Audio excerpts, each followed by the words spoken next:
La 16e salle de l'hôtel Drouot était comble lundi 4 juin pour la vente Gonzague-Saint-Brie. Ludivine Trichot. Le Figaro. Nous y étions, la vente des biens de l'homme de lettres se tenait lundi après-midi dans une salle comble.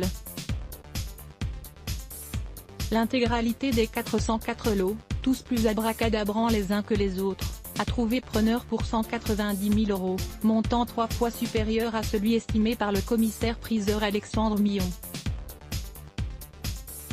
Entre cabinets de curiosités, bric-à-brac de Balzac et boudoir de ses passions.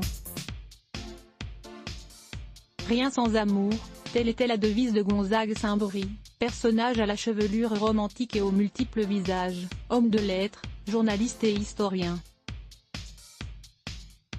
Au cœur de son appartement du 8e arrondissement de Paris, il avait entassé un capharnaüm à son image.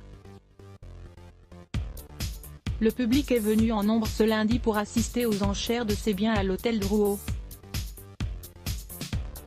La vente, nommée le roman des objets Gonzague-Saint-Brie, avait pour dessein de rendre hommage à l'auteur éclectique de L'Enfant de Vinci, décédé dans un accident de la route le 8 août 2017. La 16e salle de la maison de vente était comble. Venus en très grand nombre, les acheteurs semblaient prêts à tout pour obtenir le lot convoité dans une effervescence palpable. Lire aussi, l'insolite bric-à-brac de Gonzague-Saint-Brie. Le commissaire-priseur Alexandre Millon a été chargé par la famille du défunt d'organiser les enchères. L'aspect financier est secondaire.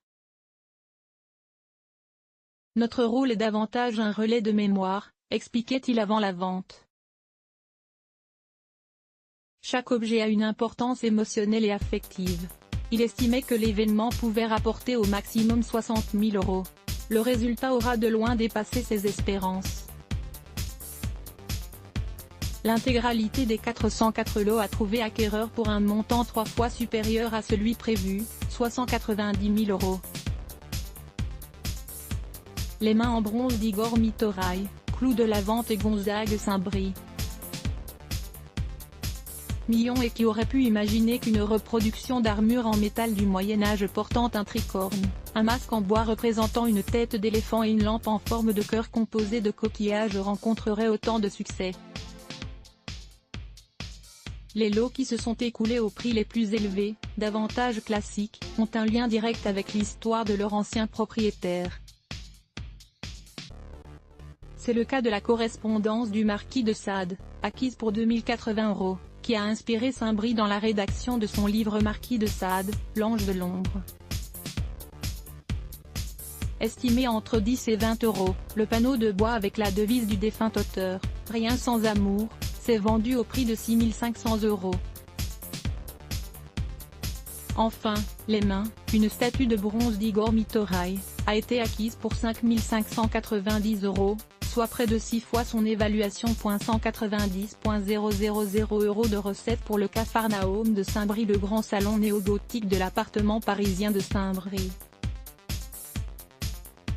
David Nivière. Portrait d'empereur, et surtout de Michael Jackson, livre d'Alexandre Dumas, dessin de Plantu, statuette de Molière.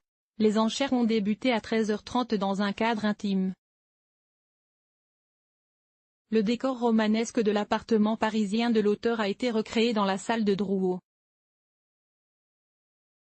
Cet archibourré, hallucinant, s'indigne des acheteurs au milieu d'un public hétérogène.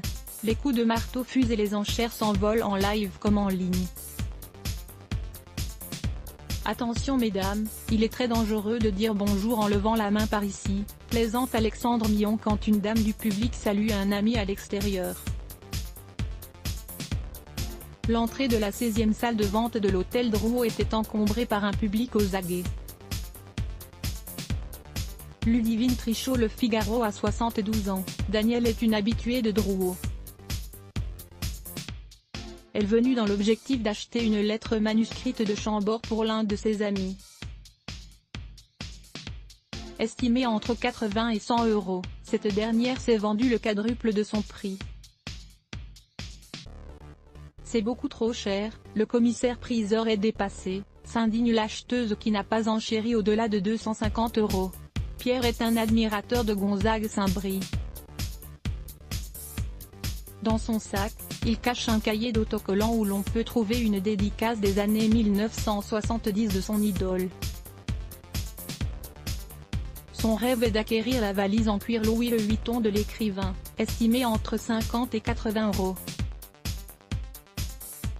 Un espoir rapidement évaporé quand les enchères sont montées au-delà de 300 €.